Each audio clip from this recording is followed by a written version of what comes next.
You shouldn't be able to eat this.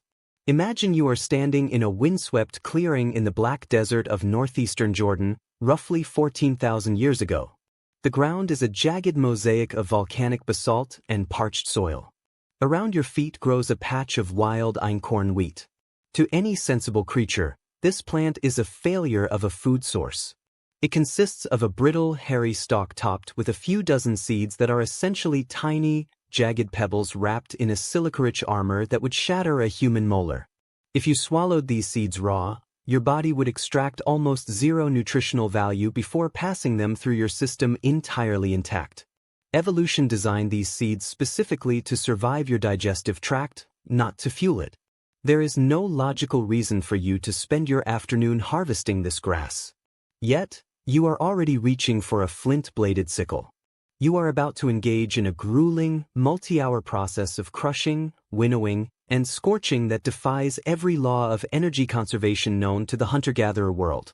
You are attempting something that hasn't been done before, and the strange thing is, you already know the recipe. Why would you bet your life on a handful of bitter seeds? The answer to that question is the story of how we broke the rules of biology. For decades, the narrative of human progress was simple and linear.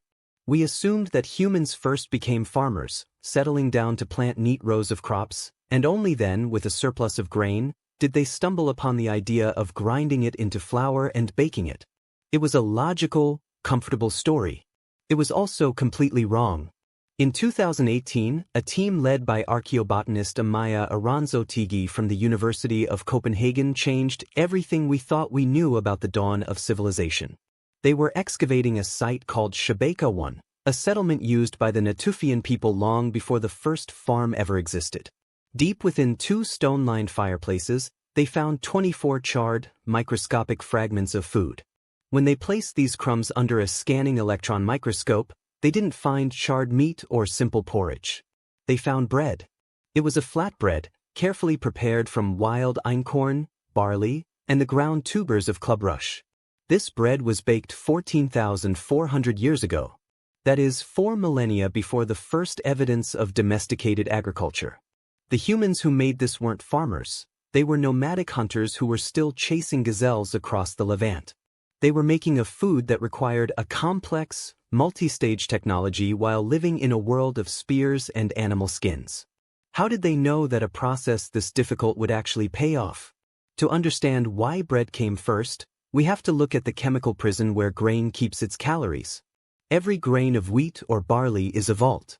Inside that vault is starch, a high-energy molecule that our brains and muscles crave. But that starch is locked away in a crystalline structure that the human small intestine cannot easily dismantle. If you eat the grain raw, you are basically eating a very small, very hard piece of wood. The Natufians and the Ice Age ancestors who preceded them were the first to realize that you could perform a chemical hack on this plant. By grinding the seed into a fine powder, they increased the surface area by thousands of times. By adding water and then applying intense heat, they triggered a process called starch gelatinization. This is the moment where the heat forces water into the starch granules, causing them to swell and burst, unfolding the complex sugar chains into a form that the human body can absorb almost instantly. This wasn't just cooking, it was external digestion. By the time that bread hit a Natufian's tongue, the hardest part of the digestive work had already been done by a fire and a stone. It was a massive energy windfall in a world where every calorie was a matter of survival. But does a chemical hack explain why a hunter would stop hunting to spend 6 hours kneeling over a rock? The risk-to-reward ratio of early bread making was terrifying. When we look at the energetics of bread, the numbers shouldn't add up. Harvesting wild grain is a miserable job. Unlike modern wheat, wild einkorn has a shattering rachis, which means the moment the seeds are ripe, the stalk breaks and scatters them into the dirt. A hunter-gatherer has to catch the grain in a tiny window of time, often only a few days, or the harvest is lost. They then have to haul those heavy bags of seeds back to a camp, dehusk them by hand, and spend hours of back-breaking labor on a grinding stone. For a single loaf of bread, you might spend more energy in production than you receive in consumption. This is the central paradox of the invention. Early bread was not a staple, it was a luxury. It was a prestige food, likely reserved for rituals, feasts, or the most desperate of journeys. We see evidence of this at sites like Ohelo II in Israel, which dates back 23,000 years. There, archaeologist Ehud Weiss found starch residues on a grinding stone that prove Ice Age humans were processing wild grain 10,000 years before even the Natufians at Shebeka I. They were doing this in the middle of a glacial maximum, a time of extreme cold and scarcity. They weren't just eating to survive, they were engineering a new kind of fuel. But if the labor was so high, why didn't they just stick to meat? The answer might lie in the strange evolution of the human gut. Compared to our closest primate relatives, humans have a remarkably small digestive tract. A chimpanzee spends about half its day chewing raw, fibrous plants, and it has a massive colon to ferment all that tough material. Humans traded that large gut for a massive, energy-hungry brain. It was a brilliant evolutionary gamble, but it left us with a problem. We can't eat like other animals. We need high-density, easily digestible calories to keep our nervous systems running. Meat provides that, but meat is unreliable. A hunt can fail. A gazelle can outrun you. Grain, however, can be stored. Bread is the first portable, storable, high-energy battery in human history. Once you bake a loaf of flatbread, you have a calorie-dense package that weighs very little and won't rot for days. For a species that survived by being the ultimate long-distance walkers, bread was the invention that allowed us to push further into the unknown. It allowed us to stay in one place longer and to survive seasons where the animals disappeared. It was a biological insurance policy that we paid for with our sweat. But what happens to a body that spends its entire life paying that premium? The physical cost of inventing bread was written directly into the skeletons of our ancestors. In the 1970s and 80s, excavations at the site of Abu Huraira in modern-day Syria revealed a haunting detail about the transition to a bread-based diet. When researchers analyzed the bones of the women who lived there between 9,000 and 12,000 years ago, they found a pattern of repetitive stress injuries that were almost universal. The big toes of these women were often severely arthritic and curved forward from hours spent kneeling on the ground. Their knees and lower backs showed signs of premature collapse. But most striking were the arm bones. The humerus and ulna of these women were incredibly dense and muscular, with attachment points for tendons that rivaled those of modern elite athletes. This wasn't from hunting, it was from the saddle quern. Before the invention of the mill, every single gram of flour had to be produced by pushing a heavy stone back and forth across a base rock for hours every single day. The invention of bread wasn't a single eureka moment. It was a multi-generational grind that literally reshaped the human frame.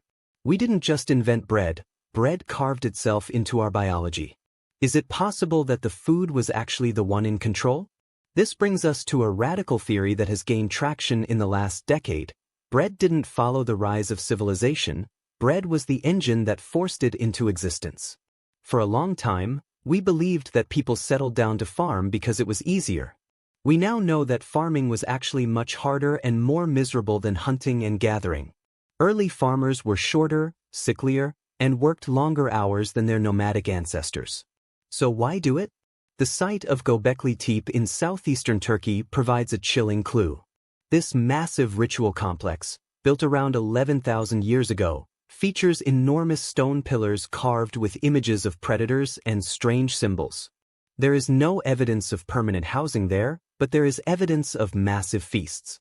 Archaeologist Klaus Schmidt, who led the excavations, noted that to feed the hundreds of people required to build and worship at such a site, you would need a massive, reliable supply of food. You couldn't rely on the luck of the hunt. You needed grain, and you needed it in quantities that the wild patches couldn't provide. The desire for bread and beer, the two great products of fermented grain, may have been the cultural trap that forced humans to start planting seeds. We didn't choose agriculture because we wanted to be farmers. We chose it because we couldn't stop eating the bread.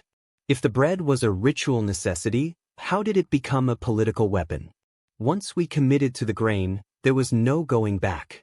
As populations grew, the human diet became increasingly narrowed down to a few select grasses. We were no longer eating the hundreds of different species of plants that our hunter-gatherer ancestors enjoyed. We were now tethered to the wheat field. This vulnerability created the perfect conditions for the first hierarchies. In a hunter-gatherer society, you can't really own the food because the food is moving. But you can own a grain silo. You can own a bakery. You can control the distribution of the bread. By the time we reached the era of ancient Egypt, bread had ceased to be just food and had become the literal currency of the empire. The workers who built the pyramids of Giza weren't slaves in the way we often imagine. They were state employees paid in rations of bread and beer. Archaeologists have found the remains of massive, industrial bakeries near the pyramid sites, where thousands of conical ceramic molds were used to bake standardized loaves. The pharaoh's power wasn't just divine, it was caloric. If he could guarantee the bread, he could move mountains. But what happens when that guarantee is left to the mercy of the air itself? The most famous version of bread, the soft, airy, leavened loaf, was likely a beautiful accident. For thousands of years, all bread was flatbread, similar to a modern tortilla or cracker. But grain is naturally covered in wild yeast spores, specifically Saccharomyces cerevisiae. Some point in an Egyptian kitchen, a batch of dough was likely forgotten in the heat. The yeast began to feast on the sugars in the flour, burping out carbon dioxide gas. When the baker finally put that spoiled dough into the oven, the heat trapped those gas bubbles within the network of gluten proteins, creating a soft, risen loaf. It was a transformation that seemed like magic. The Egyptians became so obsessed with this process that they developed over 40 different types of bread, flavored with everything from honey and dates to coriander. They even realized the circular nature of the technology. You could crumble bread into water to make beer, or use the foam from beer to make bread rise faster. They had discovered the first biotechnology. They were using living organisms to pre-process their food, making the nutrients even more bioavailable and the flavor more complex. But could this accidental magic survive the fall of an empire? As the secrets of the oven spread, bread became the ultimate tool of social control. The Romans understood this better than anyone. They realized that a hungry city was a revolutionary city. In 123 BC, the politician Gaius Gracchus introduced the Lex Sempronia Fermentaria, a law that required the state to sell grain at a subsidized price to the citizens of Rome. Eventually, this evolved into the annona, a system of completely free grain distribution. To handle this massive logistical challenge, the Romans built the most sophisticated industrial food system the world had ever seen. They constructed the Barbegal water mill in southern France, a complex of 16 water wheels that could grind enough flour to feed 10,000 people a day. They organized bakers into a state-regulated guild called the Collegium Pistorum. In Rome, being a baker wasn't just a job, it was a mandatory service to the state. If you were born into a baker's family, you were legally required to stay in the profession. The state could not afford for the ovens to stop. This is the origin of the phrase panem et circenses, bread and circuses. If you keep the people's bellies full of bread and their minds full of entertainment, they will never look too closely at who is holding the leash. But does a food this powerful ever truly belong to one culture? The most startling thing about the invention of bread is that it didn't happen once. It happened everywhere. Humans are biologically driven to find the starch in their environment and break it down. In Mesoamerica, there were no wheat fields, so humans turned to maize. They developed a process called nixtamalization, soaking the corn in an alkaline solution of lime and water. This didn't just make the corn easier to grind into the dough for tortillas, it chemically unlocked vitamin B3, which prevented a deadly deficiency disease called pellagra. In Ethiopia, they used a tiny, hardy grain called teff to create injera, a fermented, spongy flatbread. In South Asia, they mastered the tandoor oven to create naan. Across every continent, humans reached the same conclusion. If you want to build a society, you must first master the grass. This is what biologists call convergent evolution. Just as the eye evolved independently in different species because seeing is a universal advantage, bread was invented dozens of times over because it is the most efficient way to turn a plant into a human. It is the universal language of our species. We are the animals that bake. But in our rush to make bread more efficient, did we lose something fundamental in the dough? The modern era has taken the invention of bread to its logical, and perhaps dangerous, extreme. For 14,000 years, the bottleneck of bread was the time it took to grind the grain and the time it took for the yeast to ferment. In 1961, that bottleneck was finally broken by the Chorley-Wood bread process. By using high-speed mechanical mixing and a cocktail of chemical additives, industrial bakeries could now produce a loaf of bread in less than 3 hours, from flour to plastic bag. We achieved the ultimate dream of the Roman emperors. Bread so cheap and so plentiful that it essentially costs nothing. But there is a price. Modern industrial bread is often stripped of the complex fermentation that our ancestors used to neutralize anti-nutrients like phytic acid. We have the calories, but we have lost the slow chemical transformation that made bread truly nourishing for the gut. We are eating the descendant of that 14,000-year-old invention, but we are eating it at a speed that our biology wasn't designed to handle. We have mastered the grain, but in doing so, we have turned a ritual prestige food into a mass-produced commodity that we barely even taste. When you look back at that single charred crumb from the Jordanian desert, you aren't just looking at the remains of a meal. You are looking at the blueprint for the modern world. Every city you see, every book you read, and every technology you use is a direct descendant of that first flatbread. We didn't settle down because we were smart. We settled down because we were hungry for a food that required us to stay in one place. We built the first granaries to protect the seeds, the first writing systems to count the bags of flour, and the first laws to regulate the price of the loaf.